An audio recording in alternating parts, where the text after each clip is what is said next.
टीकेने सहित ज्यामध्ये ग्रंथाच्या प्रारंभी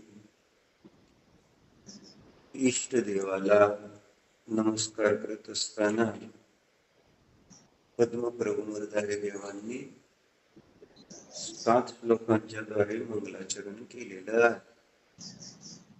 यातला आपण पहिला श्लोक पाहतो. इष्ट देवाच्या प्रती आपली भक्ती व्यक्त करत असताना त्यांच्या गुणांचं वर्णन केलं जातं. कारण त्यांच्यासाठी जिनदेव इष्ट होते. त्यांना गुणांची पारख होती आणि त्यामुळे त्यांनी मंगलाचरणामध्ये जिनदेवांनाच नमस्कार केला. जिनदेव सोडून अन्य देवांना नमस्कार केला नाही.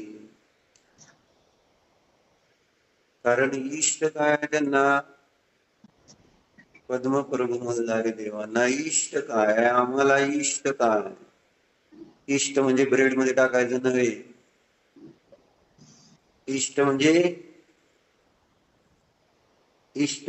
प्रिय. इष्ट म्हणजे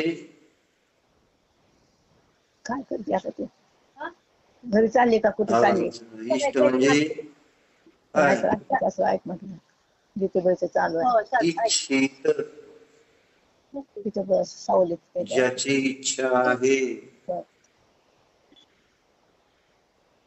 त्या वस्तूला इष्ट म्हटलं जात. जी वस्तू आपल्याला हवी आहे, नुसती प्रिय वाटून नाही चालत. प्रिय तुम्हाला देव आहेतच की, पण पाहिजेत का हा प्रश्न महत्वाचा आहे. धर्म प्रिय पाहिजे का. इष्ट इष्ट म्हणजे हवा. इच्छित शब्द वापरला ना आपण. शिल्लकांना शिल्लिकांना काय म्हणतो, इच्छामी इच्छामी. माझी पण इच्छा आहे अशा प्रकारची व्रत धारण करण्याची. अभिजीतजी काय चाललंय आपलं. हा इष्ट काय इष्ट म्हणजे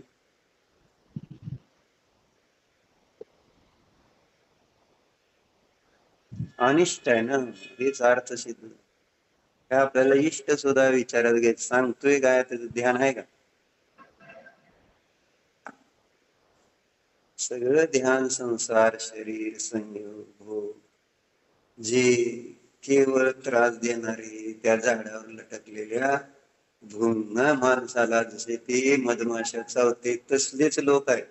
आणि तरी त्यांचाच विचार त्यांचंच चिंतन त्यांचंच ध्यान, त्यांच्यासाठीच आर्त ध्यान रौद्र ध्यान सगळं पाप त्यांच्यासाठी, सगळे वाल्या कोळी, सगळ्यांना आपल्या सगळे संसारातले जी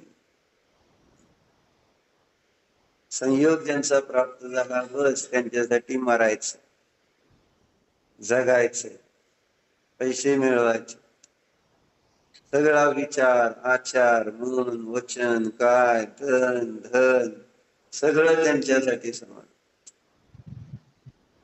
आणि फळ काय त्याचं? तर पापाचा बंध, चार गतीचं परिभ्रमण, वर्तमानात आकुलता, भविष्यात त्याचं फळ आकुलता. बरोबर आहे. त्यांचं चिंतन म्हणजे आता ते प्रिय आहेत का, असा पुन्हा प्रश्न.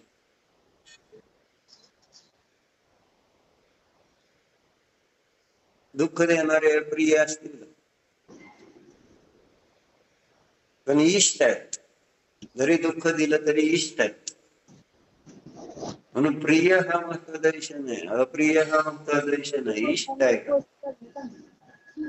दुःख देणारे पण चालते, पण इष्ट पाहिजे. ज्याची इच्छा असेल तो मला भले दुःख दिला तरी त्याच्या प्राप्तीचा उपाय संसारी जीव तेच करतात. कोणती गोष्ट माहिती नाही, चांगली आहे, हिताची आहे, कोणती गोष्ट हिताची आहे, निर्णय करत नाहीत हिताचा. आणि त्या निर्णय न करण्याचं कारण आहे पर्याय मूर्त आहे, देहात्मबुद्धी आहे. जे काही आहे ही अवस्थाच आहे, जे काही आहे त्या अवस्थेसाठीच आहे. जगायचं याच्यासाठी, मरायचं याच्यासाठी. याच्यापासून भिन्न असणाऱ्या ज्ञानानंद स्वभावाला कधी विचारात घ्यायचंच नाही, श्रद्धे ठेवायचंच नाही, तद्रूपाने परिणमन करायचंच नाही. तर मग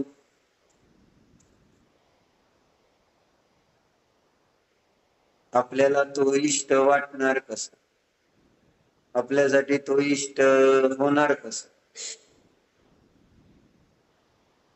त्याची इच्छा केव्हा होणार? मला जर वाटलं ना की खरोखर मी हे नव्हे, माझं हे नाही, मुलं बाळ माझी नाही, घरदार पैसा अडका माझा नाही, आपण ऐकलं नाही कशात? इष्टोपदेश. वपुर्वृंदनम दारा पुत्रा मित्रानि शत्रव सर्वधान्य स्वभावानी. राजकुमार, अजून सुरू तर झालंय ना कीर्तन, तोपर्यंत तुमचं भजन चालू आहे.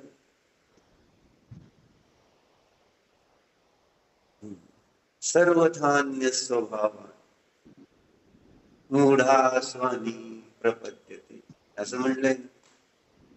वपू म्हणजे शरीर, गृह म्हणजे घर, धन म्हणजे पैसा, सोनं नाणं जागा, दारा म्हणजे स्त्री पत्नी, पुत्र मुलगा मुलगी, मित्र जे आपल्यासारखं ज्यांना व्यसन आहे ते मित्र असतात, आहे का नाही? ज्याला दारू प्यायची आवड आहे तो ज्याला दारू प्यायची त्याला त्याचा मित्र कोण? तोच. व्यापाराचा मित्र व्यापारी. असं सासवा मैत्रिणी, सुना मैत्री. सासू सून कधी मैत्री नसते. अस्मिता सासू सासूंची मैत्री कशी काय होती? अगोदर दोन जावा भांडत असतील, पण दोघी जावाला दोन सुना आल्या तर त्या दोघी जावा चांगल्या मैत्रिणी होते. पटले त्यांना दिसत. महानंदा काकी बरोबर आहे तुमचं.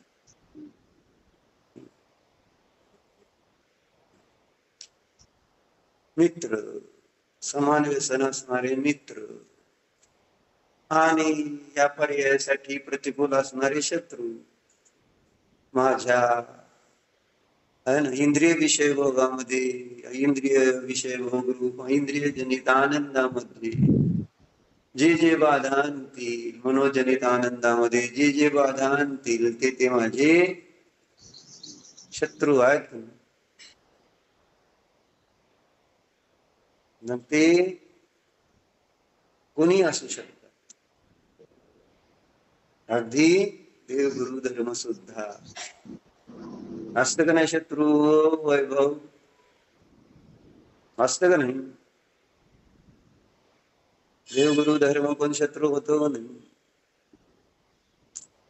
अहिंसा सत्य चौर्य ब्रह्मचर्य परिग्रह परिग्रह परिमान हे आमचे शत्रू आहेत का नाही. बाहुबली भले तुम्ही म्हटलात काल अहिंसा, काल घोषणा दिल्या तुम्ही अहिंसा करून, शत्रू आहे का मित्र आहे अहिंसा. सिद्ध करून दाखवील शत्रू आहे का मित्र आहे ते. तुम्हालाही माहिती आहे ती माझा शत्रू आहे.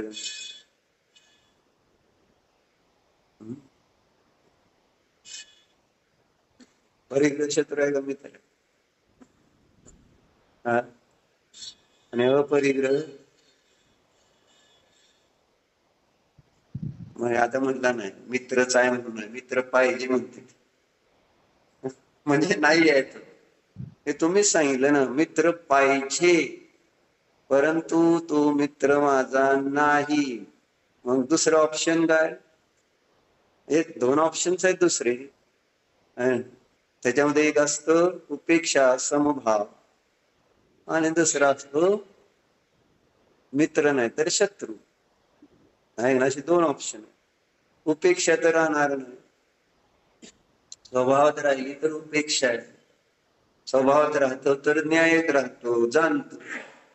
पण जो स्वभावात नाही राहणार त्याच्यासाठी एक तर चांगलं असतं बाहेरची वस्तू, नाहीतर बाहेरची वस्तू वाईट असते.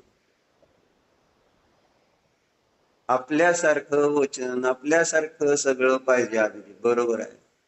तुला वाटलं ते लोक वाईट आहेत तर समोरच्यांनी सगळ्यांनी त्याला वाईटच म्हटलं का.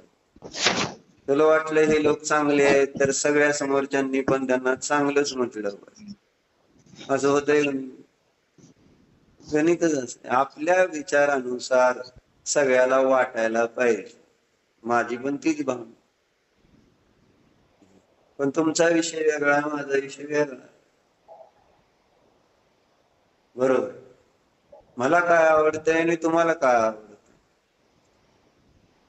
तुम्हाला इष्ट काय आणि मला इष्ट काय हे ह्याच्यात सांगायला येते की म्हणून म्हटलं शत्रू कोण. अगदी आम्ही आमच्या म्हटलं ना इंद्रिय सुखामध्ये बाधा आणणारे सगळे शत्रू आहेत. ज्यामुळे आपल्या धन अर्जनामध्ये बाधा येईल ते आमचे शत्रू का मित्र. बरे का विद्या बुधवार आहे गिरायक आहे आणि त्याच वेळेस नेमकं तुमच्या इथं ती मिरवणूक आहे आणि बंद करावं लागतं. गव्हर्नमेंट हॉलिडे सुद्धा मी एन्जॉय केली का. म्हणजे कालची, काल कोणता वार होता. गुरुवार होता ना. सगळ्यांची दुकानं बंद होती का. म्हणून मला पण म्हटलं की एक अर्ज तर द्या गव्हर्नमेंटला किंवा दुकानं बंद ठेवू नका, बँकेतनं म्हणजे बँका बंद ठेवू नका. महावीर जनतेला बंद असतं नाही सगळ्या बँका. मग आपण व्यापाऱ्याने आपलं आपण जे नाही का नाही आपले व्यापारी नाही, मग आपण गव्हर्नमेंटला अर्ज द्यायला पाहिजे की नाही. बँका जर बंद राहिल्या तर पैसे काढता येत नाही, मग आपली दुकानदारी चालत नाही. गव्हर्नमेंटला सांगून घ्या आपण आता सुट्टी बंद करा म्हणून. नाही आम्हाला चालत. महावीर जरी अपरिग्रह असले तरी आम्ही त्यांचे शिष्य थोडे फॉलोवर आहोत. आपण केवळ फॅन आहे, फॉलोवर नाही असं नाही.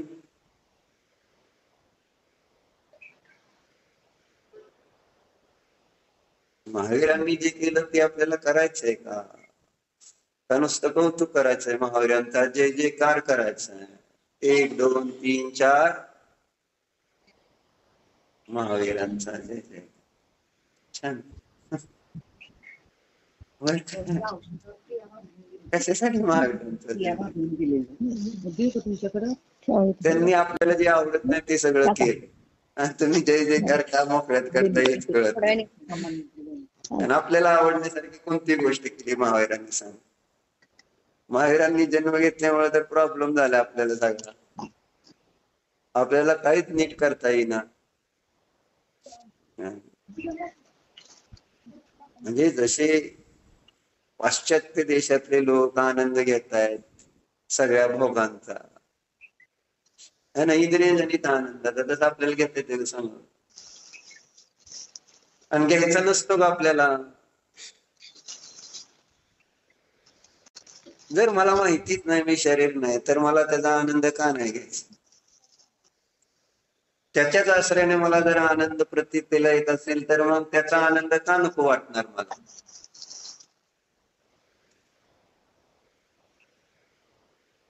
म्हणून आपल्याला जरी नियम असले तरी आपण फॉरेनला जायचं सोडणार आहे का?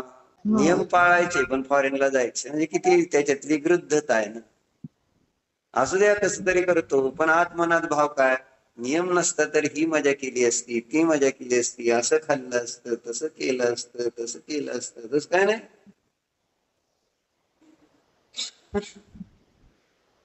म्हणायचं नाही पण भावना काय? आपल्याला असं एकदम सोयर करायचं आता इथं तुम्हाला साडी घालता येते बरोबर, बाहेर गेल्यानंतर कसं बरं वाटतंय का? साडीत जरा वाटतं का आपल्याला? सांगा नेली. आता आपलं वय काय, आपण कुठं जातोय, आपण काय करतोय माहिती आहे. पण तुम्हाला भारी वाटतं की नाही? ड्रेस घातल्यावर भारी वाटतंय का साडी घातल्यावर भारी वाटत?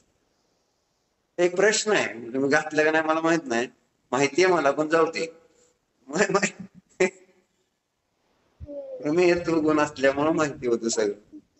सगळ्या महिलांना आवडतंय अम्मांकडे जाऊन सुद्धा ड्रेस मध्ये, ड्रेस कोड. कारण काय सारखे कपडे बदलायचे म्हटल्यानंतर सारखी साडी थोडीच घालता येते बदलता. ड्रेस ड्रेस आवडतो पण कोणत्या बायकांना ड्रेस आवडत नाही मला सांगायचं. आता म्हाताऱ्या जरी झाल्या असतील तरी आमची मिलन पण कुठे फिरायला चालली की ड्रेस आधी बघते, 2-4 ड्रेस घेते. बरं पडतं ना, इझीनेस. ड्रेसचा मी विरोधी आहे असं समजू ना. मला फक्त एक सांगायचं, आपल्या मनामधल्या इच्छा काय आहेत, मला काय आवडतंय. ड्रेस चांगला आणि साडी वाईट किंवा साडी चांगली आणि ड्रेस वाईट असा विषय नाही. आणि ड्रेसच्या पाठीमागचं कारण काय की न घालण्या पाठीमागचं? साडीच का परिधान करायची, ड्रेस का नाही? ड्रेस तर इंग्रजांची देण आहे खरं तर. आपल्याकडे होती का सगळं? पुरुषाला तर काय धोतर होतं वर उपर नव्हतं. जुने सगळे तुम्ही सिरियल बघता, कोणत्या माणसाला ड्रेस होता आणि कोणत्या बाईला ड्रेस होता सांग? स्टिचिंग हा विषयच नव्हता ना. स्टिच म्हणजे शिवायचं शिवणकामाचा विषय नाही. हा वर्क करणं हे काम होतं, सुईद्वारा होता नव्हता असं नाही, पण साडीवर वर्क केलं जात होतं एवढंच. कारण अगोदर तशा साड्या इतक्यांना येत नव्हत्या, मग घरी माणसं छापायची त्याच्यावर साडीवर आणि मग विणत बसायचं उद्योग नसल्यावर. 3 दिवस तेच काम असायचं. आहे ना, साडी घ्यायची एक तसलं ती एक असायचं, कारण आमच्या घरी आम्ही लहानपणी बघितलं. मग आपलं शिवत बसायचं त्याच्यावर डिझाईन्स.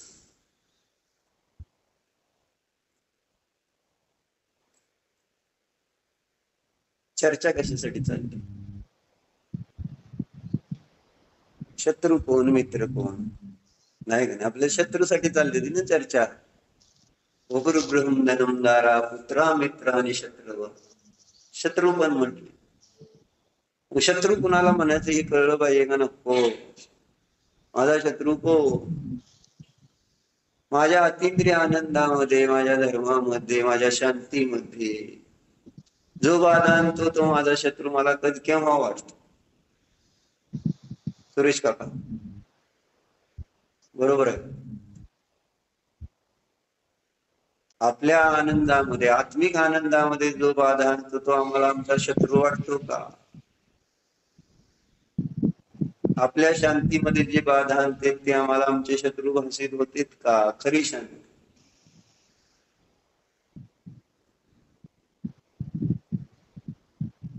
काय समितात आहे, एकटाय सुखी आहे की नाही? पण एखादी जखम पायाला झाली आणि ते खाजवली तर अवदान येतं. तसं आता सून आणायची म्हणजे काय? सून आणायची म्हणजे काय असत? ज्यांना आले त्यांना विचारा.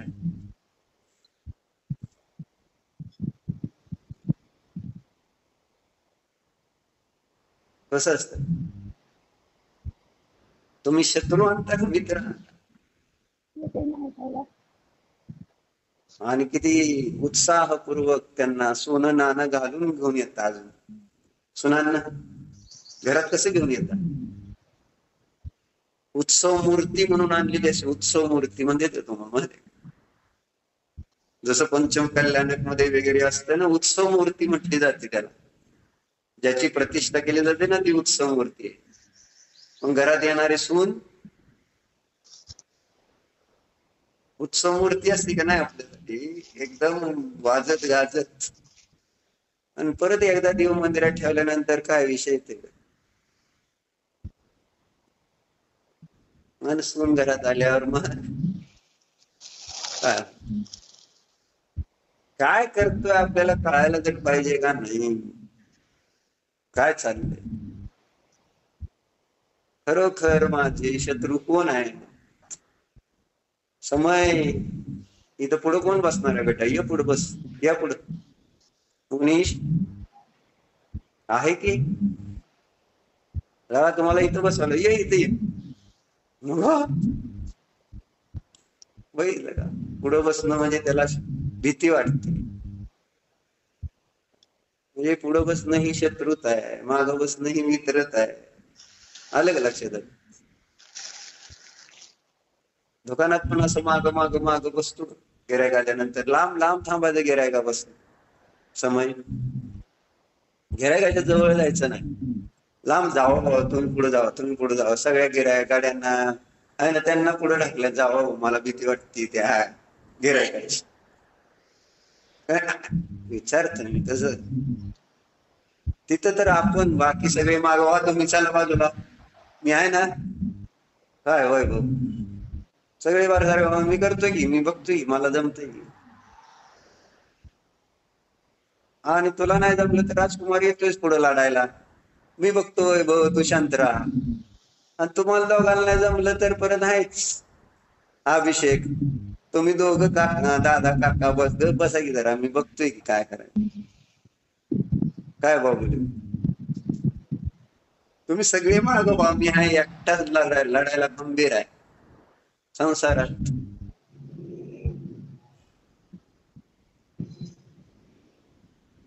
इथं म्हटलं तर काय होतं मनीष? नको पुढं, नको पुढं, नको मागच बरं आहे. मागच राहायचं, धर्मात मागच राहायचं, संसारात पुढं जायचंय समय का नाही? म्हणून तर मग संसारात सगळं वृद्धी चालली, पुढं पुढं पुढं पुढं करूनच वाढत चाललंय ना.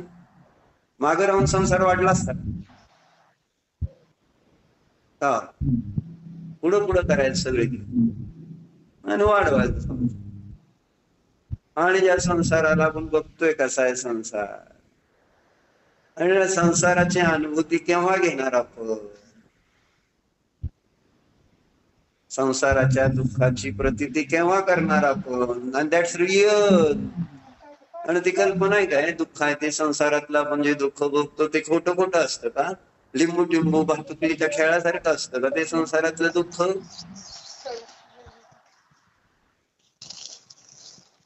कसं असतं? खरं आहे ना? खरं आहे का खोटं आहे ते? जे दुःख आपण अनुभवतोय, जन्म मरणाच, रोगराईचं, प्रतिकूल संयोगाच, किती प्रकारचं तरी आहे. आणि त्याच्यामध्ये मुख्य सगळं दुःख आहे मोहामुळं. आहे ना. बाकी ऍक्च्युली दुसरं काय नाही आहे. माझ्या परिणामामध्ये पडलेला मिथ्यात्व, मोह, राग, द्वेष, आहे ना, हेच हेच खरं तर मला दुःख देत आहेत. पण त्यांनाच मी जवळ करून बसलो. घटना लक्षात येत नाहीत की काय चाललंय. म्हणून आता एक गोष्ट वाचली की दोन घुबड एका झाडावर येऊन बसली रात्रीच्या. एका घुबडाच्या पायात होता साप, म्हणजे शिकार. रात्री काय करणार.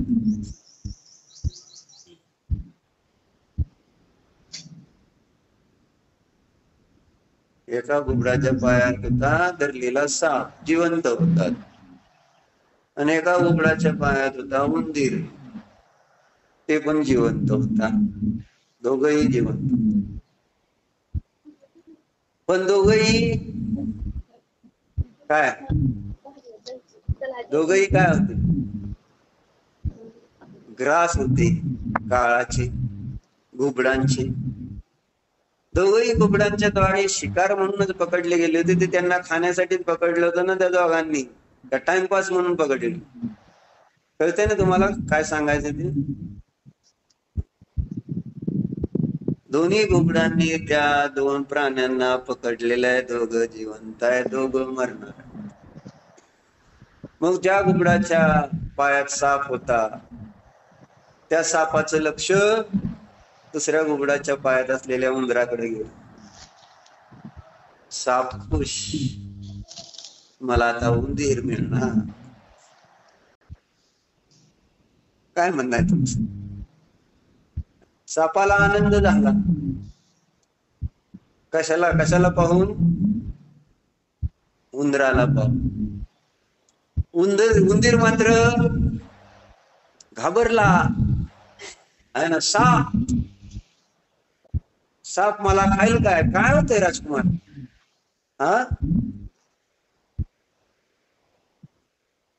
तुला खरंच असला नावातल्या दोघांनातला स्प्रे आणून द्यायला पाहिजे.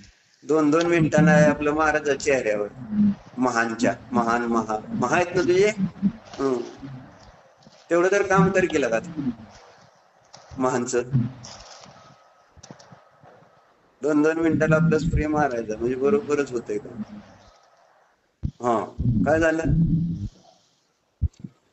उंदीर घाबर. कोणाला.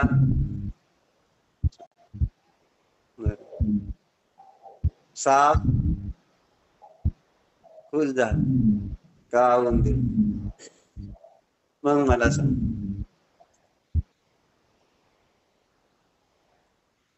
साप आणि उंदीर यांची ही अवस्था तुम्हाला कशी वाटते. तुमचं त्याच्यावर काय विचार आहे. सापाच्या आनंदावरचा कोण चाललंय. तुझी बायको चालली सुरभी. नाही काय तुझीच बायको आहे ना ती. का नाही बायको इथं बसली की दुसरं कोणतरी. धावडा गेले काय. बर, तर काय सांगत होत. तुमचं काय म्हणणं आहे आता. ते सापाचं बरोबर आहे, उंदराचं बरोबर आहे का नाही. म्हणजे आणि लागून काय चूक आहे मला सांग. सापाला उंदीर दिसल्यानंतर आनंद व्हायला पाहिजे का ना. आणि उंदराला साप दिसल्यानंतर दुःख व्हायला पाहिजे का ना.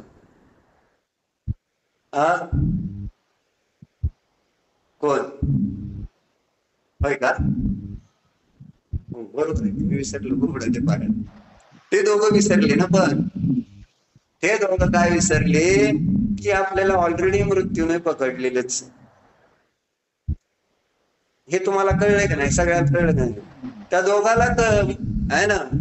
दोघांना विसर पडलाय की आपण घुबडांच्या द्वारे पकडले गेलेलो आहे. आपल्याला नाहीतरी हे घुबड खाणारच आहे. राईट.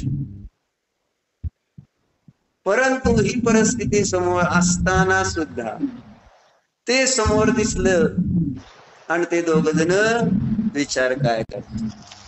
त्यांचे ते विचार आपल्याला मूर्खतेचे भासित होत नाहीत का.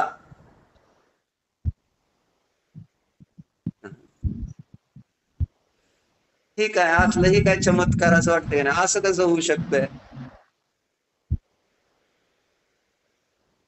असं कसं होऊ शकत.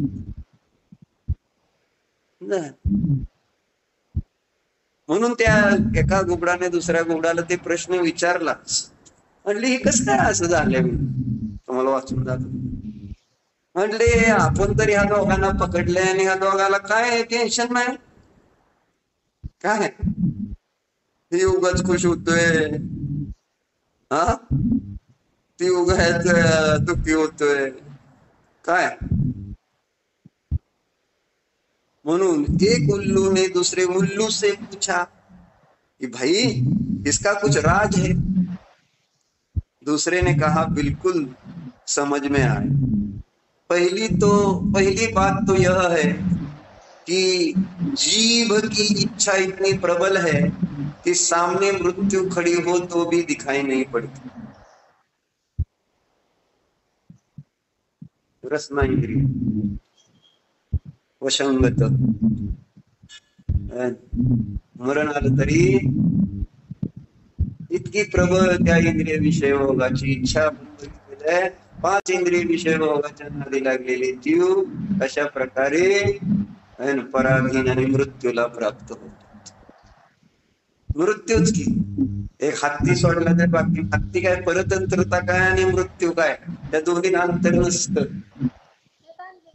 काय क्या है मृत्यू, हवेलीची. जर शत्रूच्या अधीन राहून जगायची वेळ आली तर मग ते मरण त्यापेक्षा परवडलं नाही.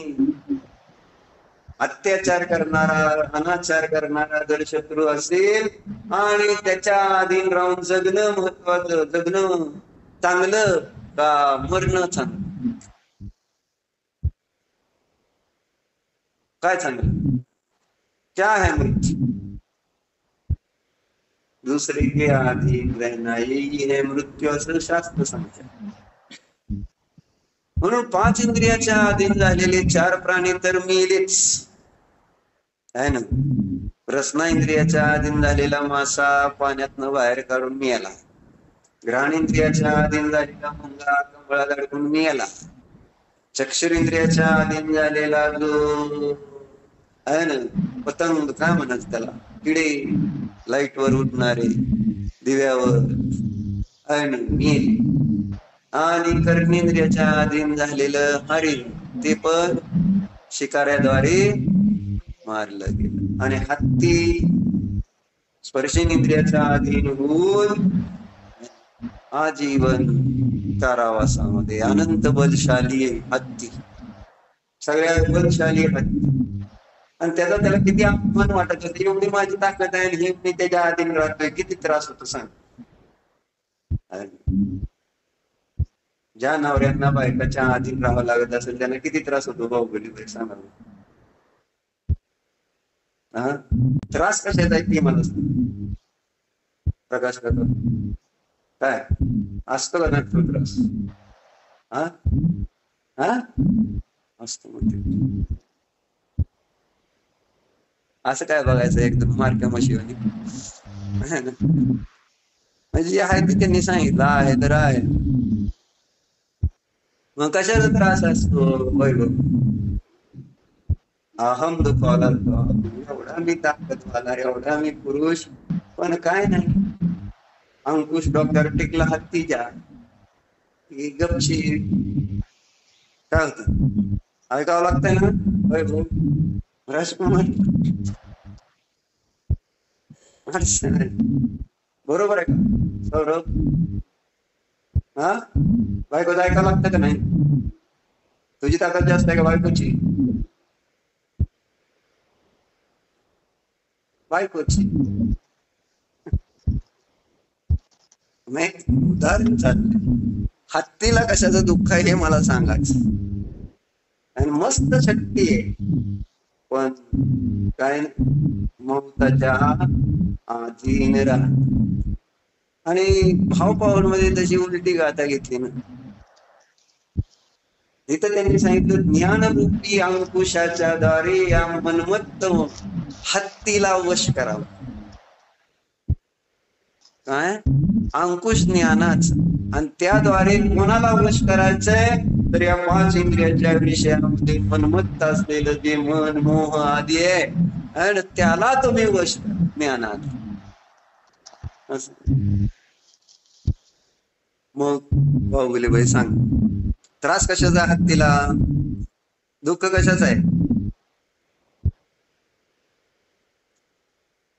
हत्तीला दुःख कशाचं आहे ना? मेलं असतं तर बरं झालं असतं म्हटलं असतं, बरोबर आहे. पण ही जसं ते मौत चालवत तसं चालायचं, वजन उचलायची, खायला दिलं तर खायचं आहे ना. म्हणजे संपूर्ण जंगलामध्ये कोण त्याच्या वाटी जातं का? हत्तीच्या सहजासहजी सिंह सुद्धा वाटी जात सहजासहजी का नाही? भक्तांवर स्तोत्रामध्ये येतं की हत्तीचं उदाहरण, हत्ती असला आला तर सोचतन्मदा विलकपोल विलोल वृद्ध मत्त प्रमद भ्रमर नाद विवृद्ध कोपैरावताभ मिगौत्कृष्ट मापदंतम दृष्ट्वा भयं भवति नो भवदाश्रितां. हत्तीचं भय, कारण पूर्वी जंगल होते, जंगलातनं जायला यायला लागायचं, मध्ये हत्ती बित्ती आला तर हे श्लोक महत्वाचा होता. दृष्ट्वा भयं भवति नो भवदाश्रिताना, हे जिनदेव जे तुम्हाला शरण जातील, जे तुमचा आश्रय घेतील, त्यांच्या समोर असला उद्दंड हत्ती आला तरी सुद्धा शांत होत, त्याचं भय दूर होत. कोणाचं? त्या मनुष्य. हत्ती त्याला घाबरतो. इतकी जिनदेवाची शक्ती आहे. शक्ती कळली पाहिजे. देवाची शक्ती आपल्याला अजून कळलीच नाही, म्हणून तर आपण देवाला समर्पित नाही. देवाकडे प्रचंड ताकद, अनंत शक्ती. हे आपण नुसतं त्यांचं अनंत चतुष्टयातलं एक चतुष्टय सांगण्यात काय अर्थ आहे? अनंत शक्तीवाले परमात्मा. अरे अनंत शक्ती कळते,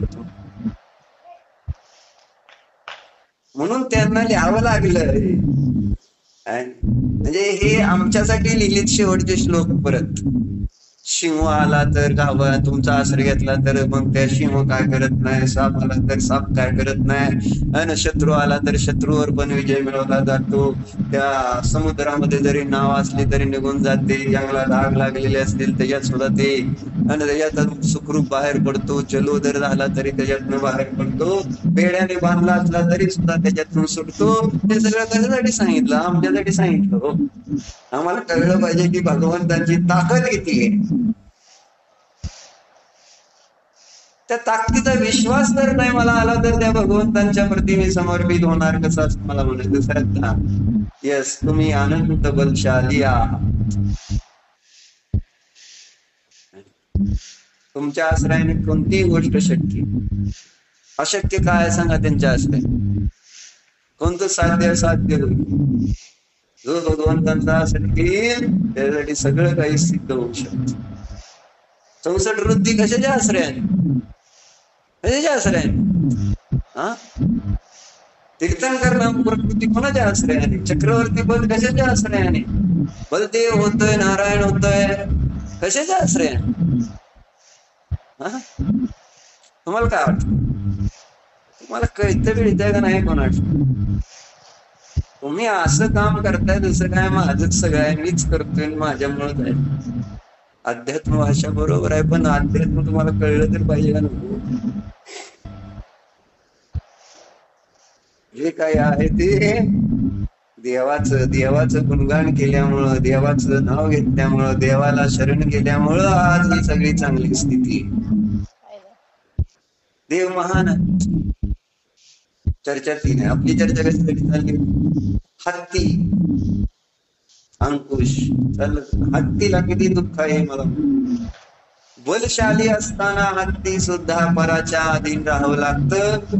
ते त्याच्यासारखं दुःख दुसरं कोणतं नाही. म्हणून म्हटलं मरणापेक्षा बेकार काय तर पराधीन.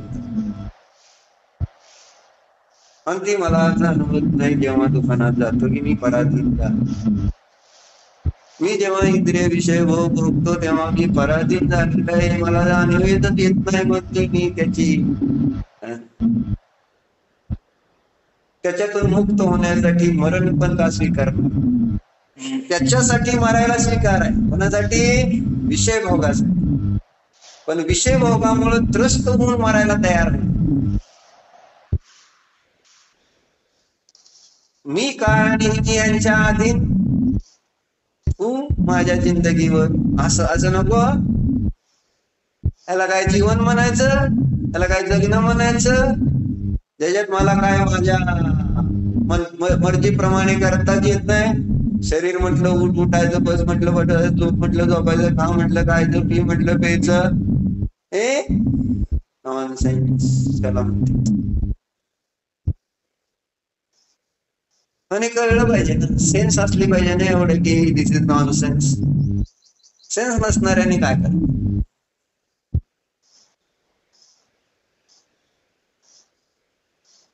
चर्चा कशासाठी? साप आणि उंदरावरून निघाला.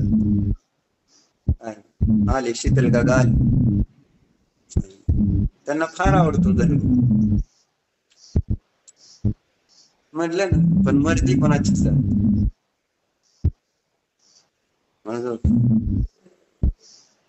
शत्रू त्यांचा कोण आहे? शास्त्र आहे. मित्र कोण आहे? दुकान आहे. दुकानात बाधा आणलेली चालत. चला सारे सांगायचं काय? दोन ते आहे ना. मग काय म्हटले? एक उल्लू ने दूसरे उल्लू से पूछा कि भाई इसका कुछ राज समझे. दूसरे ने कहा ऐसा दूसरे ने कहा बिल्कुल समझ में आए. पहली बात तो यह है कि जीव की इच्छा इतनी प्रबल है कि सामने मृत्यु खड़ी हो तो भी दिखाई नहीं पड़ती है.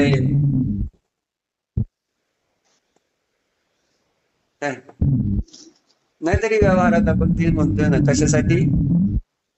कशासाठी करतो? पोटासाठी. कशासाठी? पोटासाठी. कशासाठी करतोय आपण उद्यम? आपण कशासाठी करतोय? समय कशासाठी करतोय? पोट भरत नाही ना, व्यापार नाही केलं तर. तुझं वाजला काय?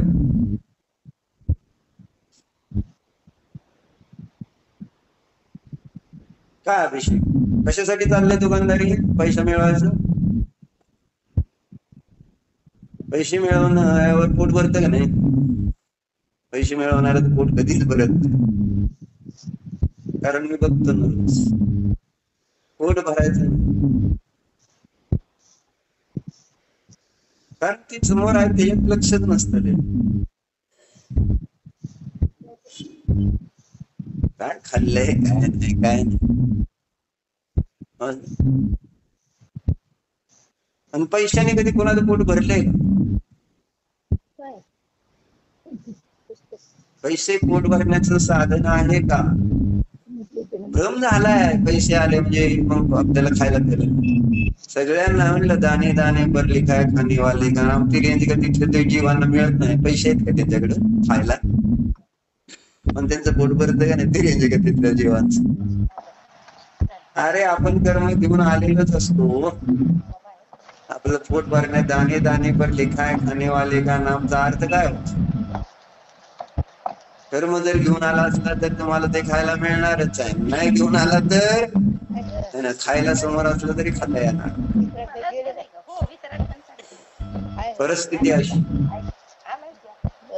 चला एक तर गोष्ट समजली काय? म्हणजे एका घुबडाने दुसऱ्या घुबडाला प्रश्न विचारल्यावर समज में आया म्हणतो की या दोघांची जीभीची इच्छा किती आहे. म्हणजे सापाच्या दृष्टिकोनातून पहिलं उत्तर दिलेलं आहे. दोघं जीव आहेत, दोघा दृष्टिकोनातून उत्तर देते. त्या सापाला रसना इंद्रियाच्या पुढे मृत्यू दिसेना, आहे ना. रसना इंद्रियाच्या अधीन असं झालाय, भुकेच्या अधीन असाय, खाण्याच्या अधीन असं झालाय की त्याला घुबडाने पकडलं याचाही विसर पडले. तुम्हाला आम्हाला सगळ्यांनी मृत्यूने पकडलेला आहे. म्हटलं ना, घुबडाने आम्हाला नाही पकडलं. काल रुपये घुबडाने आम्हाला सगळ्याला पकडले, पण दिसतं कुठं कोणाला? म्हटलं ना, साप खुश झालाय, आपण पण खुश होतोय. पैसे आले, सून आली, आहे ना. सगळं आपल्या पद्धतीनं चाललंय त्यावेळेस खुश. अरे अड्या पकडले, तुझे पण मान कोणाचं तारण आहे ना हातात आहे. पण ते घुबड कोणाला दिसलं का? सापाला दिसतंय का घुबड? पण साप खुश का झालाय हेच मला अजून प्रश्न पडतो. आपण साप आहे का उंदीर आहे हे आता तुम्ही ठरवा. होय भाऊ, आपण साप का उंदीर? आपण कधी साप असतो, कधी उंदीर असतो, दोन्ही आहे आपण. कारण संसारात दुसरं काय, कधी सुख आहे कधी दुःख आहे. पण सुख दुःख असताना मृत्यू निश्चित आहे, त्याच्याकडं माझं ध्यान नाही. बरोबर. दूसरी बात यह समझ में आई कि भय मौत से भी बड़ा भय, भय मौत से भी बड़ा भय. आता घुबडाने पकडलेलं विसरला, पण दुसरं समोरची भीती दिसते. साप, आता साप मारायला, अरे साप मारायच्या आधीच तुला मृत्यूने पकडलंय का? मग आपल्यावर कोणी मारायला आला, हल्ला करायला आला तर आपण घाबरतो म्हणे. अरे घाबरायचं का? तुला अगोदरच पकडलेलं आहे ना मरणाने, आत्ताही मारतो म्हणून इतकं घाबरा झाला. रोग झाला काय झालं तर आपण घाबरतो म्हणे. आता काय म्हणा, अरे रोग झाला म्हणून तुला प्रॉब्लेम काय? आधीच मृत्यूने पकडले, रोग व्हायच्या जन्मलाय म्हणजेच मृत्यूने पकडले.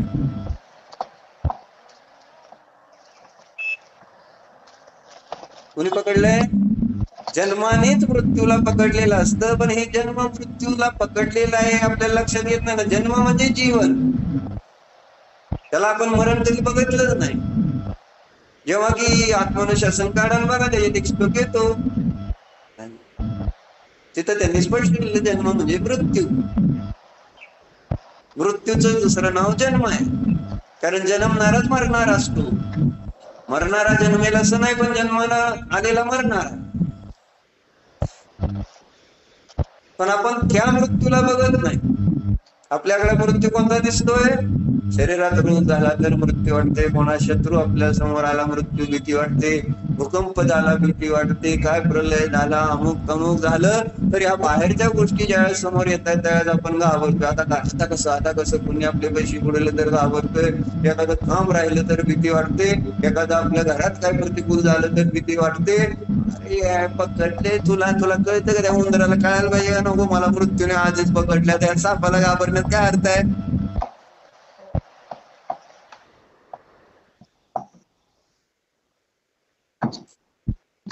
एखाद्या गरीब माणसाला म्हणून म्हटलं ना, काय भाऊ बोले भाई, गरीब माणूस आहे एखादा, त्याने एखाद्या मोठ्या माणसाची मानहानी केली आणि त्या मोठ्या माणसाने मानहानीचा दावा म्हणून त्या गरीब माणसावर 1 कोटी रुपयाचा दावा केला आणि त्या गरीब माणसाकडे 5 रुपये नाहीत असं समजून जा, त्याला किती भीती वाटेल?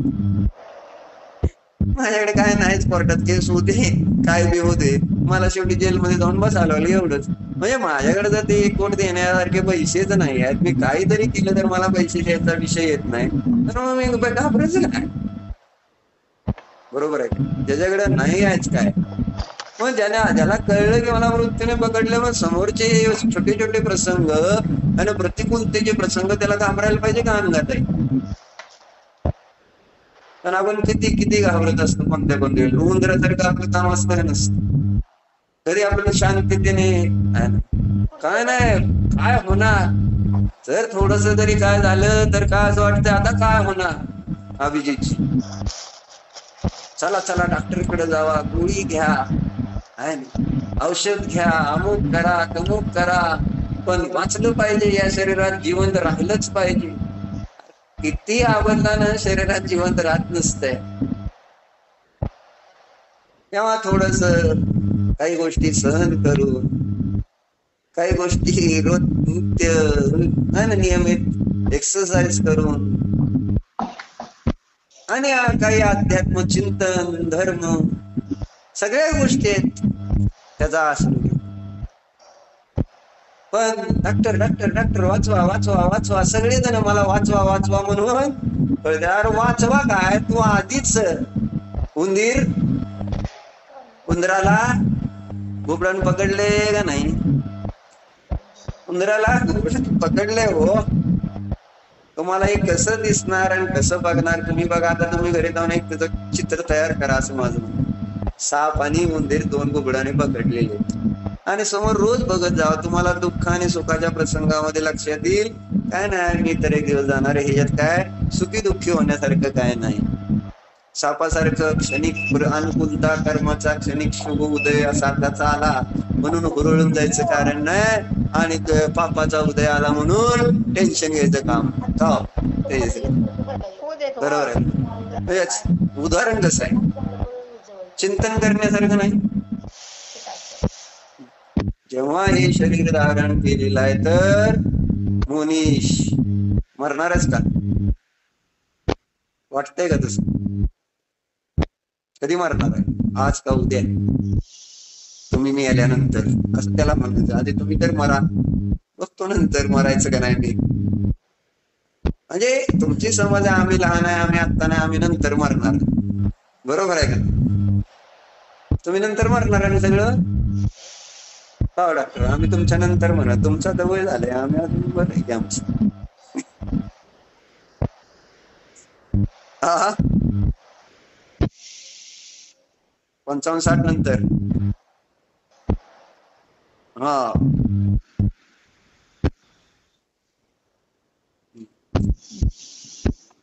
करेक्ट. म्हणून दोन गोष्टी काय शिकल्या, एक त्या आहे ना इंद्रिय विषय भोगाच्या अधीन झालेला जीव आहे त्यावेळेस त्याला मृत्यू दिसत नाही, आणि दुसरं काय, जेव्हा तिथं प्रतिकूलता येते म्हणजे पापाचे उदय येतात त्यावेळेस पण तो मृत्यूला विसरून जातो.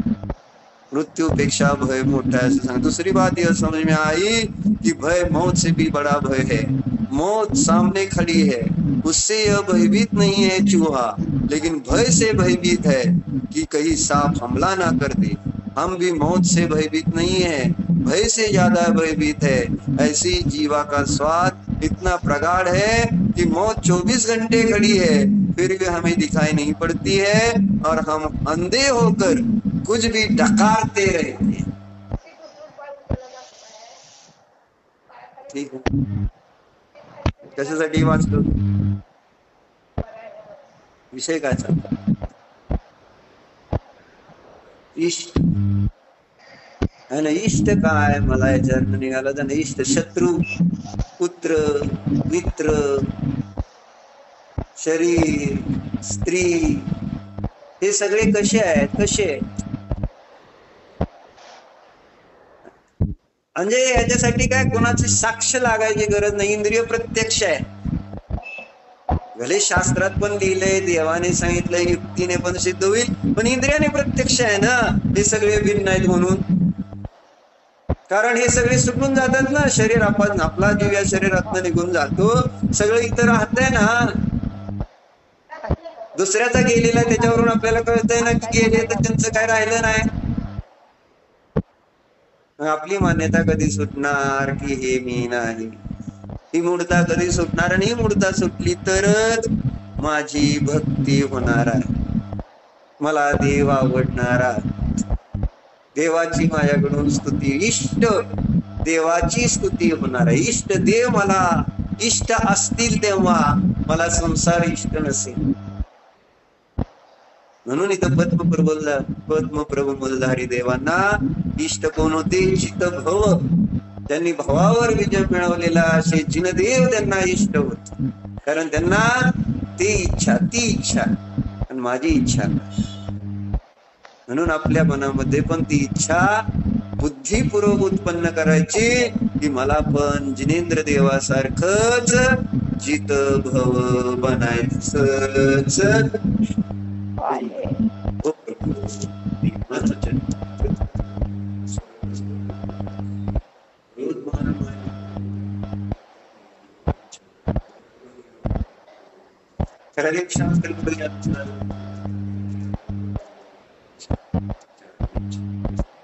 एकेंद्रियापासून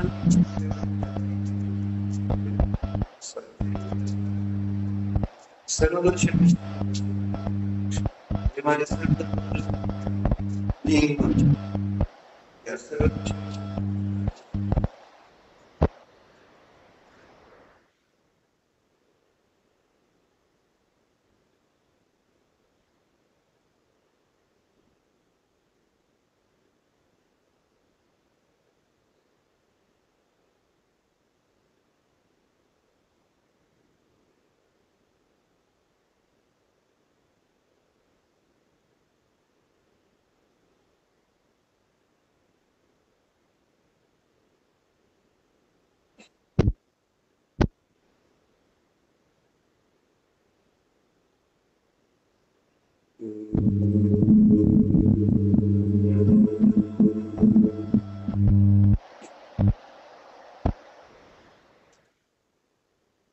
इष्ट अभिप्रेत अशी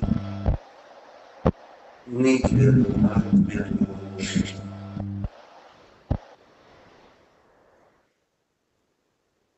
शुद्ध आत्म्याला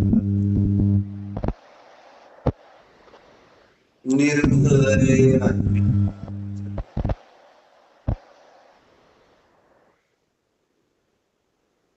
मरण रहित आत्म्याला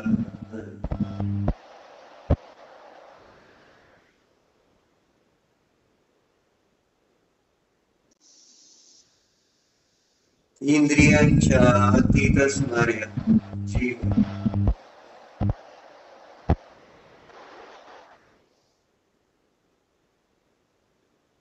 अतींद्रिय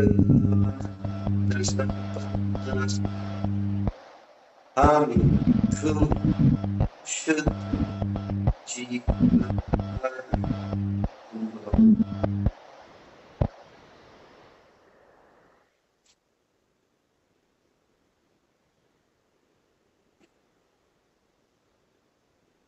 परपदार्थ शरीर पुत्र मित्र शक्ती